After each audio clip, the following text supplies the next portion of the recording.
Assalamualaikum warahmatullahi wabarakatuh. Teman-teman, kita ketemu lagi dalam mata kuliah Mekanika Tanah 1. Kali ini di pertemuan yang keempat, kita akan mendiskusikan tentang mineral lempung dan bagaimana kandungan mineral yang ada di dalam butiran lempung ini menyebabkan butiran-butiran lempung mampu mengikat air sedemikian sehingga tanah yang mengandung butiran lempung ini itu akan bisa mengembang pada saat kadar airnya tinggi dan menyusut pada kadar airnya rendah. Oke, kita akan mulai pembahasan pertemuan kali ini mengenai mineral lempung dari mengenal jenis-jenis mineral lempung. Jadi jenis mineral lempung itu ada banyak, ada sekitar 15. Namun demikian nanti kita akan membahas 3 saja yang populer karena ketiga itulah yang banyak dikandung oleh butiran lempung. Jenis mineral lempung yang pertama, mineral kaolinit. Nah, mineral kaolinit ini terdiri dari satu lembaran silika dan satu lembaran alumina. Jarak per lembarannya ini adalah 7,2 Armstrong. Kemudian pada bagian tengah ini adalah skema dari mineral montmorillonit. Nah, satu lembaran montmorillonit itu terdiri dari satu lembaran alumina yang diapit oleh 2 lembaran silika. Nah, jarak satu lembaran lempung montmorillonit itu adalah 9,6 Armstrong. Kemudian skema yang paling kanan ini adalah skema dari mineral lempung yang dinamakan dengan ilit. Nah, ini hampir sama dengan montmorillonit, di mana satu lembaran ilit itu terdiri dari satu lembaran alumina yang diapit oleh 2 lembaran silika. Nah, tetapi dalam mineral ilit itu ada ion-ion potasium misalnya di antara lembaran-lembarannya. Karena adanya ion potasium, ketika air itu akan meresap di antara lembaran-lembaran mineral ilit akan lebih sulit karena keberadaan ion potasium ini. Nah, ini berbeda dengan mineral montmorillonit. Air akan lebih mudah meresap di antara lembaran-lembaran mineral montmorillonit. Sehingga mineral montmorillonit ini mineral yang paling mudah menyerap air. Kemudian disusul dengan mineral ilit dan mineral kaolinit. Adanya mineral-mineral lempung di dalam butiran lempung itu menyebabkan permukaan dari butiran lempung bermuatan negatif. Nah, karena permukaan butiran lempung ini bermuatan negatif, maka permukaan butiran lempung ini menjadi mampu mengikat air yang ada di sekitar permukaan lempung.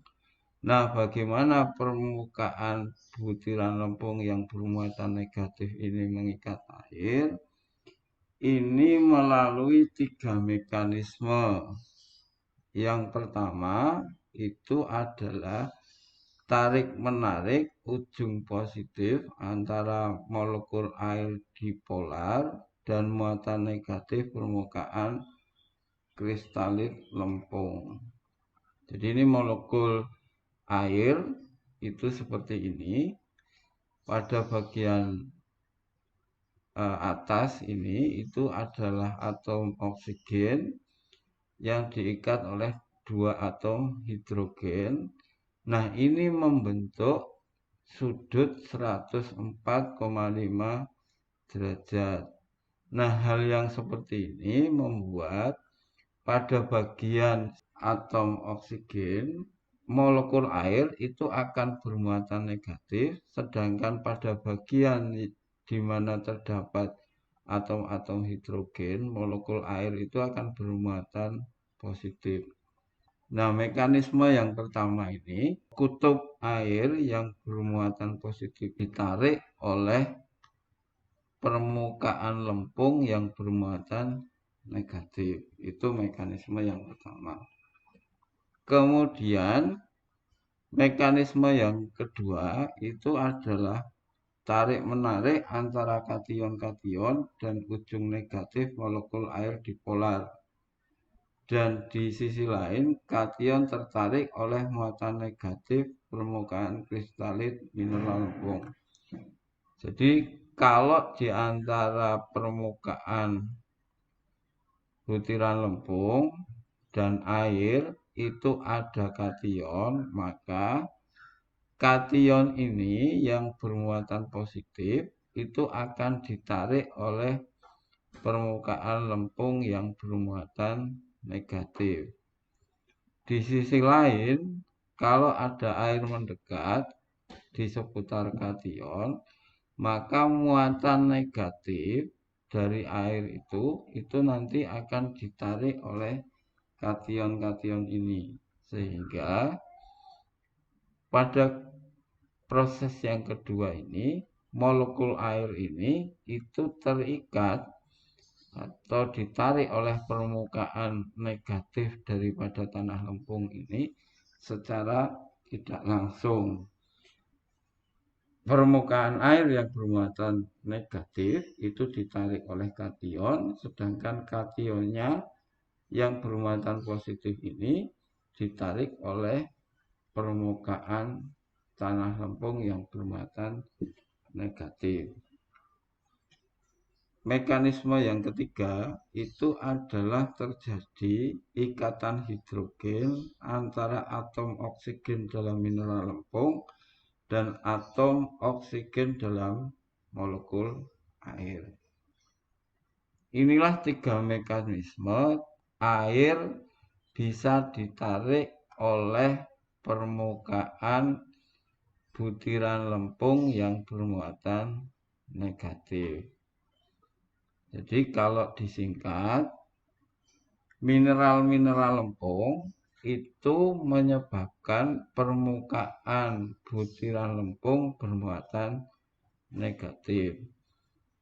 Karena permukaan lempung itu bermuatan negatif dan molekul air itu bersifat dipol, ujung satu bermuatan positif dan ujung yang lain bermuatan negatif, maka permukaan butiran lempung yang bermuatan negatif ini bisa menarik air melalui tiga mekanisme tadi.